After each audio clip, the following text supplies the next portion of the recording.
నమస్తే. AP liquor రవాణా కేసులో ఈడీ దూకుడు పెంచింది. ఈ నెల 23న విచారణకు హాజరు కావాలని వైసీపీ నేత కారుమూరి నాగేశ్వరరావుకు ఈడీ నోటీసులు ఇచ్చింది. మరోవైపు ఇదే కేసులో ఇప్పటికే కారుమూరి సునీల్ ను ఈడీ అరెస్ట్ చేసింది. 195 కోట్ల రూపాయల స్కామ్ చేసినట్లు ఈడీ గుర్తించింది.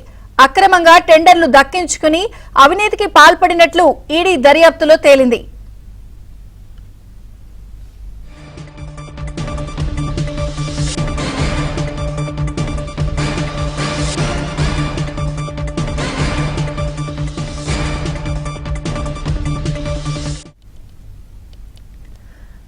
వైసీపీ నేత మాజీ మంత్రి కారుమూరికి ఈడీ సమన్లు జారీ చేసింది. అయితే ఏపీ లిక్కర్ రవాణా కేసులో కారుమూరి సునీల్ కూడా అరెస్ట్ అయిన నేపథ్యంలో ఈడీ దూకుడు పెంచింది. అప్డేట్స్ ప్రవీణ్ అందిస్తారు. ప్రవీణ్,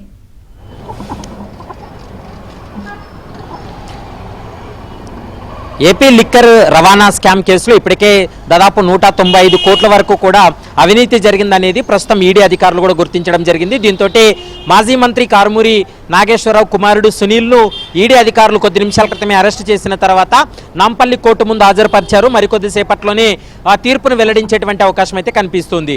ముఖ్యంగా అంటే ఇప్పటికే సునీల్ తరపు న్యాయవాది అశోక్ రెడ్డి కూడా తన వాదనలు వినిపించడం జరిగింది. అరెస్ట్ ఎందుకు చేస్తున్నారనేటువంటి అంశాలపైన న్యాయస్థానం ముందు ఆధారాలు సమర్పించకుండానే అరెస్ట్ చేయడం అనేది సరైనటువంటి అంశం కాదంటూ కూడా అశోక్ రెడ్డి తన వాదనలు వినిపించారు. మరోవైపు పబ్లిక్ ప్రాసిక్యూటర్ అంటే ఈడీ తరపు న్యాయవాది కూడా తన వాదనలు వినిపించడం జరిగింది. ముఖ్యంగా ఏపీ లిక్కర్ రవాణా వ్యవహారంలో చాలా అక్రమాలు జరిగాయి. ముఖ్యంగా ఈ అక్రమాల్లో దాదాపు అంటే ఈ కాంట్రాక్టులు ఇప్పించేందుకు వీళ్ళు కోట్ల రూపాయలు కూడా వీళ్ళు ముడుపుల రూపంలో తీసుకున్నట్లు కూడా ప్రస్తుతం అయితే మాత్రం అధికారుల విచారణలో వెల్లడైంది అనేటువంటి అంశాన్ని ప్రధానంగా న్యాయస్థానం దృష్టికి కూడా తీసుకెళ్లినటువంటి పరిస్థితి కనపడుతుంది. ముఖ్యంగా ఇందులో మనం గమనించినట్లయితే వైసీపీ ప్రభుత్వంలో మంత్రిగా ఉన్నటువంటి నాగేశ్వరరావు కుమారుడు సునీల్ తండ్రి యొక్క పలుకుబడిని ఉపయోగించి ముఖ్యంగా ఈ కాంట్రాక్టులను అయితే మాత్రం సుదర్శన్ కన్స్ట్రక్షన్కు వీళ్ళు కాంట్రాక్టులు ఇప్పించే విధంగా చర్యలు తీసుకున్నారు. అందులో భాగంగానే సందీప్ అండ్ ప్రతాప్ రెడ్డి వీరిద్దరికీ కూడా కాంట్రాక్టులు దక్కాయి. ఈ కాంట్రాక్టులు ఇచ్చినందుకు గాను వారి నుంచి దాదాపు 28 కోట్ల రూపాయలు సునీల్కు ట్రాన్సాక్షన్ జరిగింది. ముడుపుల రూపంలో సునీల్ 28 కోట్లు తీసుకున్నాడు అనేటువంటి అంశాన్ని ప్రధానంగా ఈడీ తరపు న్యాయవాది కూడా తన వాదనలు వినిపించారు. మరోవైపు ఇటు సునీల్ తరపు న్యాయవాది యొక్క వాదనలు విన్న తర్వాత నాంపల్లి కోర్టు అయితే మాత్రం తీర్పును వాయిదా వేసింది. మరికొద్దిసేపట్లో జ్యుడిషియల్ రిమాండ్కు తరలించాలా వద్దా అనేటువంటి అంశానికి సంబంధించి మరికొద్దిసేపట్లో ఒక కీలక నిర్ణయం తీసుకునే అవకాశం అయితే కనిపిస్తుంది. అంటే మొత్తం 195 కోట్ల వరకు కూడా ఈ యొక్క లిక్కర్ రవాణా ద్వారా ప్రభుత్వానికి నష్టం వాటిల్లేలా వ్యవహరించారు. ఈ 195 కోట్లు కూడా అక్రమంగా వీళ్ళ యొక్క కంపెనీలకు బదిలీ చేశారు.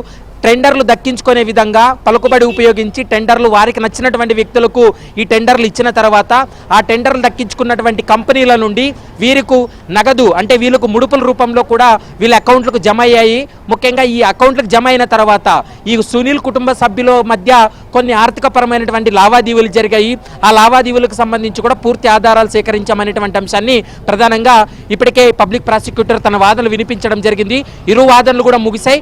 మరికొద్దిసేపట్లోనే సునీల్ యొక్క రిమాండ్కి సంబంధించి మరికొద్దిసేపట్లో నాంపల్లి కోర్టు ఒక కీలక నిర్ణయం తీసుకునే అవకాశం ఉంటుంది.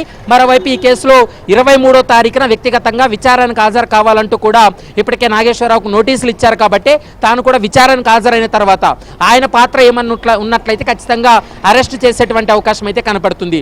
ముఖ్యంగా ఈ ఏపీ లిక్కర్ రవాణా వ్యవహారంలో మొత్తం 9 మంది నిందితులు ఉన్నారు. ఇప్పటి వరకు 3 అయితే మాత్రం ఈడీ అధికారులు అయితే మాత్రం అరెస్ట్ చేయడం జరిగింది. మిగిలిన వారికి కూడా నోటీసులు జారీ చేసి రోజువారీ విచారణ జరిపిన తర్వాత వాళ్ళ పాత్ర ఎస్టాబ్లిష్ అయినట్లయితే వారిని కూడా అరెస్ట్ చేసి జ్యుడిషియల్ రిమాండ్కి తరలిస్తామనేటువంటి అంశాన్ని అయితే మాత్రం ఈడీ స్పష్టం చేస్తుంది.